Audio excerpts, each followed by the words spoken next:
In Autobiography, the story of the Lord's dealings with Mrs. Amanda Smith, the colored evangelist, containing an account of her life work of faith and her travels in America, England, Ireland, Scotland, India, and Africa as an independent missionary, with an introduction by Bishop Thorburn of India.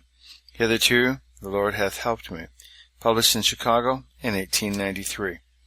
Preface. For a number of years many of my friends have said to me, "You ought to write out an account of your life and let it be known how God has led you out into His work." Some time before the wonderful man of God, John S. Inskip, passed away, he said, "Amanda, you ought to write," and he kindly offered to assist me in getting the items together. Many other friends in America have said the same, and I have replied, I could not do it, for I don't know how to go about it, and so would not entertain the thought. Time passed on, and after I was in England a while, the friends there began to say the same thing, and as an inducement to commence, told me that it might be done much cheaper there than in America. As I was constantly on the go and had no time to think about it, and certainly none to write, things remained thus until after my return from Africa. Then friends in different places again urged me to do this, and being broken down in health and so unable to labor as much as formerly, I began to think of it more seriously, and prayed much over it, asking the Lord if it was His will to make it clear and settle me in it, and give me something from His Word that I may have as an anchor.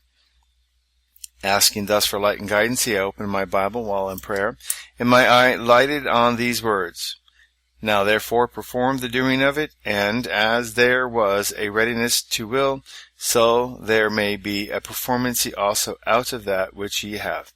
2 Corinthians chapter 8, verse 11.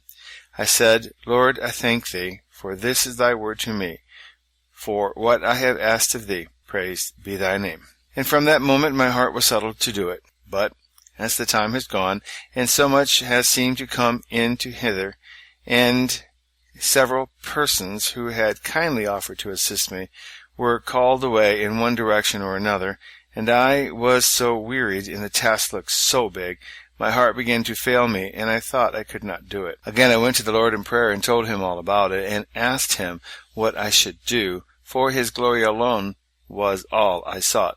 He whispered to my heart, clearly and plainly, these words, "Fear thou not, I will help thee." Isaiah 41, verse 13. Again I praised Him, so now I go forward with full faith and trust that He will fulfill His own promise.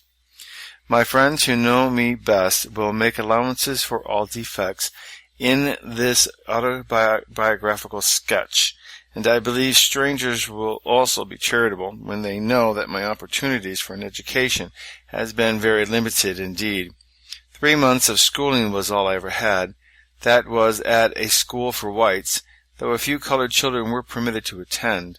To this school my brother and I walked 5.5 miles each day in going and returning, and the attention we received while there was only such as the teacher could give after the requirement of the more favored pupils had been met.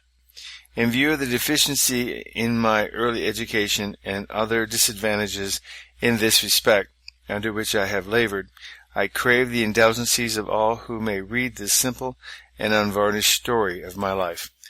Amanda Smith. End of the prefix, being read by Peter John Parisi.